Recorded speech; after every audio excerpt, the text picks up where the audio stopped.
Never in my life have I seen so much desperate misinformation about an upcoming video game than for Battlefront 2.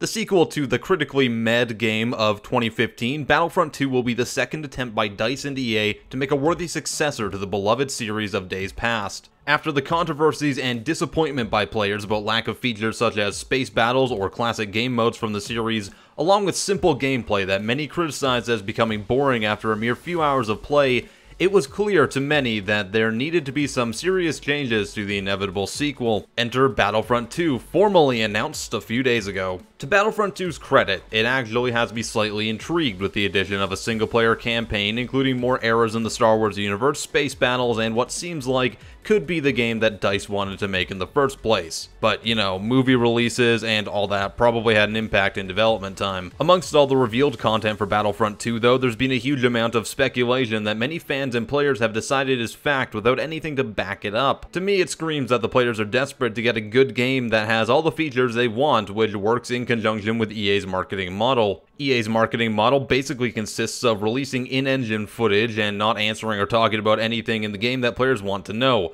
Also, season passes. Because of the stinginess of EA, the community has once again been left in the cold about what the game will actually be like until the open beta starts. And unfortunately, the community has taken it among themselves to create the ultimate hype train once again after being duped by it just 2 years ago. Except it's not only hype this time, it's flat out reading into things that aren't even there or misinterpreting information to make themselves feel more excited. So let's take a look at a couple scenarios that people have managed to convince hundreds others of, all while being completely false or unconfirmed.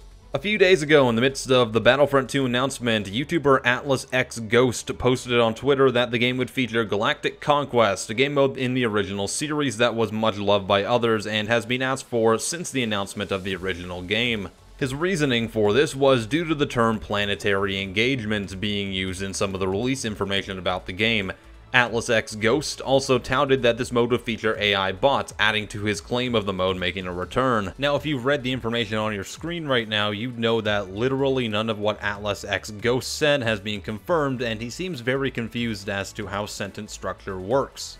Planetary engagements, in the context used in his provided screenshot, is simply the writer making a segue from talking about space battles, which have been directly confirmed in the previous paragraph. In no way does it talk about a separate mode or Galactic Conquest style mode. Also, when writing the name of a game mode, title, or really anything official, it's common practice to capitalize the subject matter, which is something that I would assume the marketing department of EA DICE is probably aware of. In addition, his claim of AI in this mode is false, as AI is mentioned in an entirely different sentence, specifically talking about co-op skirmish modes for the game, something that was in the last game and was also kind of shit. Okay, so this YouTuber made a mistake in how he interpreted some of the marketing info and got 10 likes on Twitter. So what? Well, his misleading tweet ended up on the front page of r/games, exposing thousands of players to that misinformation about the game. Despite being addressed as misleading by the mods, it didn't stop the post from gaining hundreds of upvotes even after it was labeled as such. In fact, aside from the top comment chain being one to point this out, there were plenty of people that didn't see it and fell for the false information presented. Oh, and I'm not done with Reddit quite yet. Also posted a few days ago was a 2,600 plus upvoted tweet from a DICE employee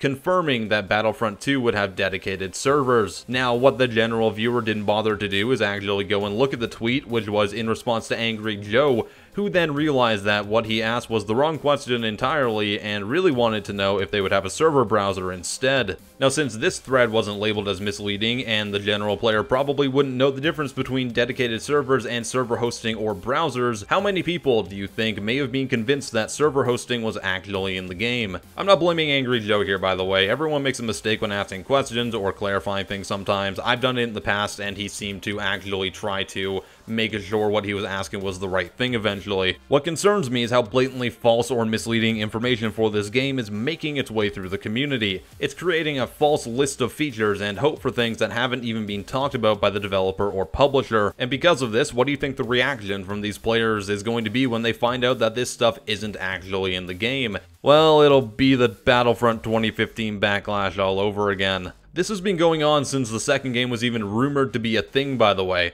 A few months ago, I was bombarded by Twitter accounts that were convinced about confirmed features of Battlefront 2 after I made a video regarding recent rumors. One of these accounts, at SWBattlefront_C, was convinced that EA had confirmed Battlefront 2 would ship with the entirety of Battlefront 2015 based on the quotes from the EA conference call. According to at SWBattlefront, an account with over 5,000 followers, this was confirmed because of the, quote, expanded existing game with more great content since launch. Look, I can't even begin to explain why that doesn't mean what you think it means. Basically, that isn't evidence of anything. That's a list of topics that were discussed in the meeting. The first is talking about the as of then not officially announced Battlefront 2, but the second was EA talking about how they progressed with the first game and added content through DLC and updates. That in no way confirms anything that this account seems to believe, an account with 5,000 plus followers. This account, as well as 3 or 4 others, would then proceed to send nonsensical opinions towards me that they were trying to convince others of as confirmed facts. These guys and confused fans of the series are direct contributors to hype culture that permeates the release of AAA games every year. These are the people who, more than anything, want the game they've chosen to personify them to be good and have everything they want. They take the smallest amounts of information and stretch it into massive rumors that others can get caught up in even without direct contact with the originator. Did you ever play that game in primary school where you all sit in a circle and one person whispers something into the other's ear, then that person whispers it to the next person and you pass around the phrase in the circle trying to keep it the same? There's always that one little nutter that decides to change the phrase to something completely different halfway through the circle. These guys are the online version of those people. Now look, it's fine to like a video game. It's fine to be part of a video game community and have a personal connection to it. In fact, I have a personal connection to the Battlefront series myself, which is why I make these videos. It's not because I hate Star Wars, I don't hate Battlefront.